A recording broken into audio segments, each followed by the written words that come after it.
finished Wildest Dreams by Kristen Proby, performed by Jason Clarke and Maxine Mitchell in Jewel.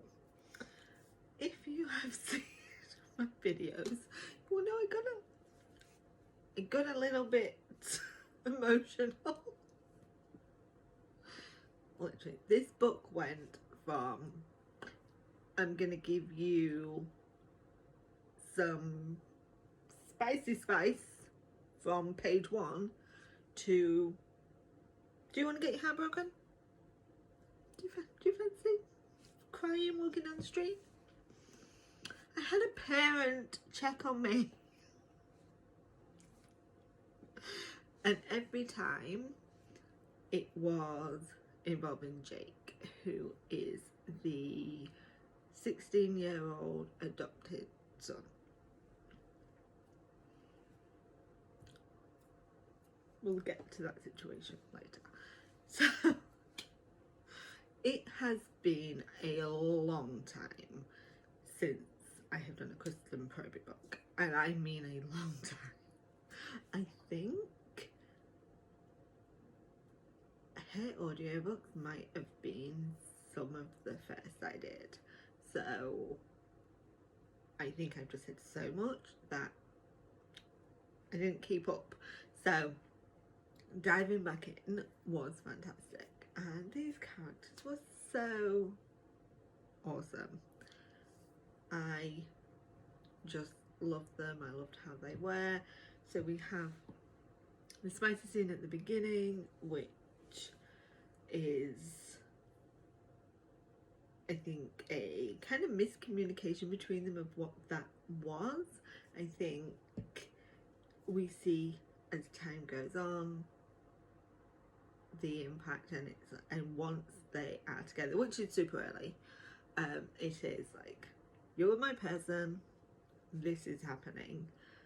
And I loved how much Ryan supported her.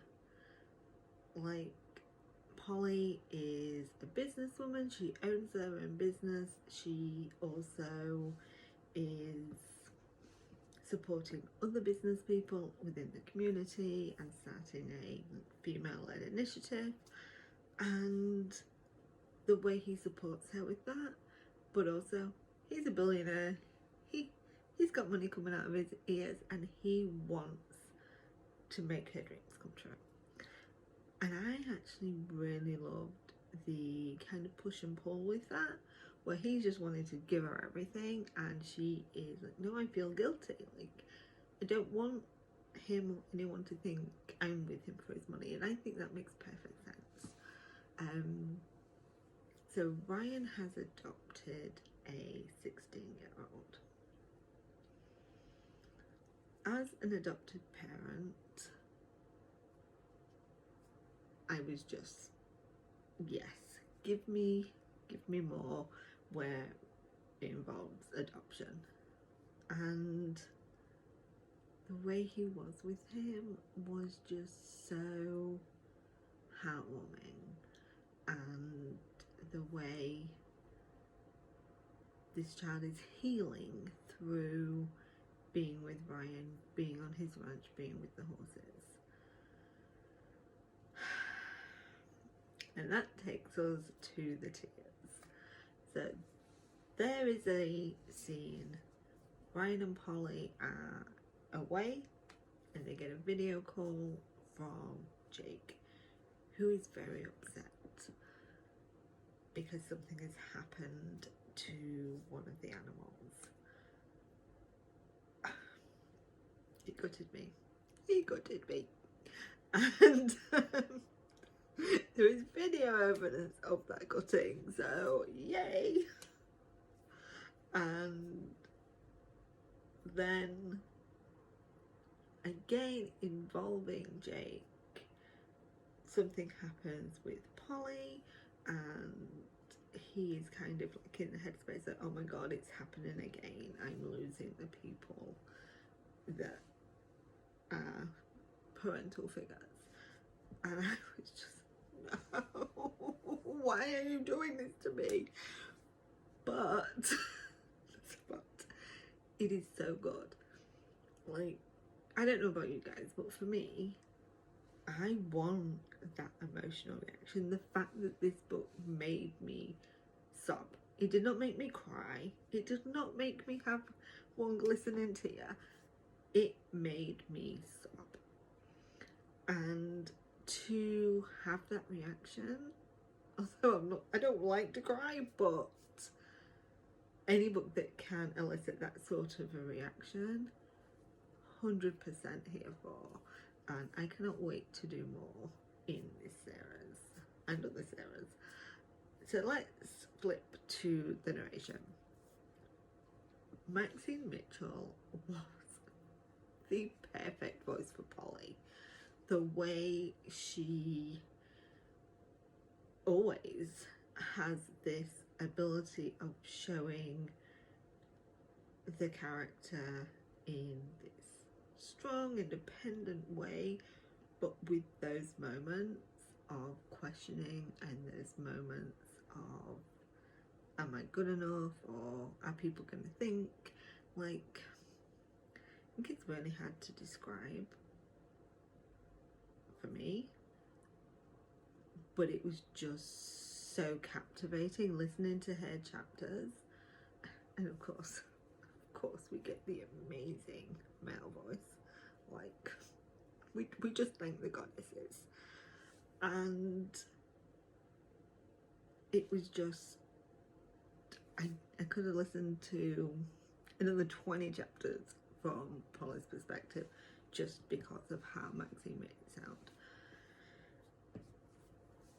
Jason fucking Clarke. I don't think, genuinely do not think I would have been as upset if I had read the book. I think I would have been upset, but I don't think I would have been as upset. But hearing Jason's teenage voice, the way he made it crack when this child was getting upset. No, we are not doing this. I think, for me, this is where Jason excels. Those emotional scenes, those scenes that I'm sure require so much from him in the way that he performs it. Because if it's making me sob, like, what's he doing to the person that's reading it? And I think not only is the scene emotional, but it is from a teenager's point of view, kind of. Not his point of view, but his dialogue and flipping between teenager, the adult, the female, and it was just like, oh, okay, show off, okay. And it's no secret that I love listening to Jason's books, and this is a perfect example as to why, because he just brings out those feelings, brings out those emotions. And him and Maxine together, I thought, were such a great pairing that I personally haven't heard much of, and definitely think we need more of. This is an absolute must.